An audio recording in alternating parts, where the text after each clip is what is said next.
Welcome to the Market Failures set of podcasts. There are 5 podcasts all devoted to market failures. The previous podcast was on the topic of providing public goods and services. This podcast is the 5th and last in the series and covers the topic of stabilizing the economy. Unlike the other podcasts in the series, this podcast is meant to be an introduction to how the economy functions over time and a brief discussion of the need for stabilizing the economy. Thus, this podcast will only briefly discuss how the government specifically acts to stabilize it. The specific methods the government takes is covered in an entirely different lesson. Regardless, one feature of the market is that it is continually fluctuating, meaning that it is experiencing economic ups and downs, highs and lows. When the economy is doing well, most benefit, but when it is doing poorly, many are left behind. Thus is the nature of the market, the potential to do well, yet the understanding that failure is also possible. While the market will eventually correct itself when failures occur, abnormally severe economic downturns can have disastrous effects on the economy. The worse the economy becomes, the longer it will take to recover. With a lengthy recovery means a slowing of economic growth.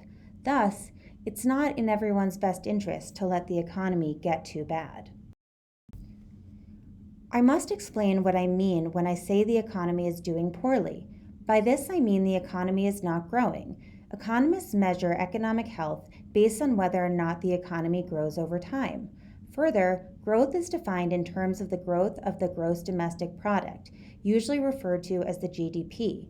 The GDP measures the value of all final goods and services produced in a country during a specific time period. A growing GDP is very, very important for an economy. When the economy grows, it produces a greater value of things and people gain greater wealth. It enables more consumers to spend money and in turn enables more producers to produce more products. More people are then employed to produce these products, giving consumers even more money to spend. As this circular flow continues, producers and consumers become better off. It enables people to invest in new innovative ideas and products, and it facilitates trade and also allows people to save money for the future. In general, it raises the population's standard of living. When this flow slows, the economy slows. There are fewer financial transactions, which leads to less production and fewer jobs, among other things. In normal times, the GDP should function like this. There is steady growth over time as demonstrated by the black line. However, in the shorter run, the growth isn't steady. These are periods of greater expansion or growth and even contraction, shrinking. These periods can last a brief or long amount of time. In normal times, these periods are brief and not so severe as to cause major damage to the economy. There are, of course, people who are negatively affected during what we refer to as economic downturns, but the conditions should be relatively temporary. There should be longer periods of expansion than that of contraction. This cycle of ups and downs based on the GDP is known as the business cycle. As it cycles through, it hits peaks at its highest points and troughs at its lowest. As we will see, history teaches us that the higher the peaks that occur, the higher the potential for large troughs or dips in growth. Among the many reasons this happens is that growth can occur too fast and cause instability in the market. In the business cycle, we have expansion, peaks, also called booms, recessions, and troughs, otherwise known as depressions if they're low enough. These abnormal business cycles have bigger highs and bigger lows. What comes up must come down. Expansion causes a booming economy, but then the economy falls into what is known as a recession. A recession is usually characterized as a fall in GDP for 6 months or more. This means there is a decrease in production and thus a rise in unemployment. More people are out of jobs, meaning they can't spend as much money in the economy, and the circular flow of the economy mentioned before reverses. It's difficult to get out of a recession because it can spiral out of control and become a depression. a longer period of falling GDP, though there's no one definition of what a depression is. To get out of a recession and/or depression, the government must get involved to reverse the course and get the GDP to rise again.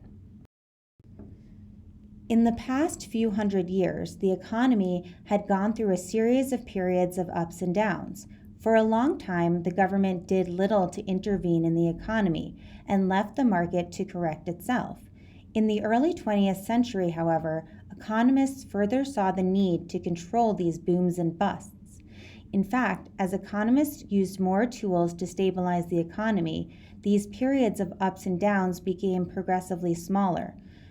There was a dip known as the Great Recession starting in 2008, but this was still very small compared to the Great Depression of the 1930s. Regardless, many people lost their jobs, savings, and houses. Many suffered. However, the government stepped in even more than usual in order to turn the economy around.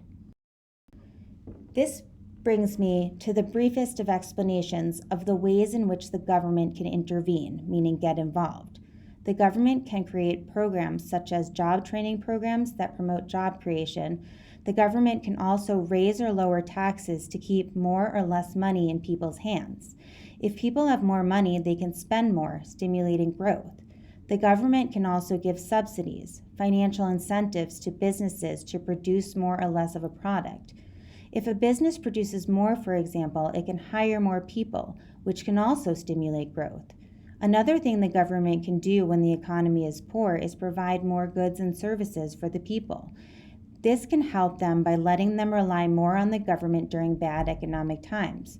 An example would be relying on a safety net such as unemployment benefits. The government can allow people to collect unemployment benefits for a longer period of time so that people have a minimum level of income while looking for a job at a time when fewer jobs are available. Together, all these actions the government can take are known as fiscal policy. Another way the government can and does intervene is called monetary policy. Basically, federally owned banks control how much actual money is in the economy.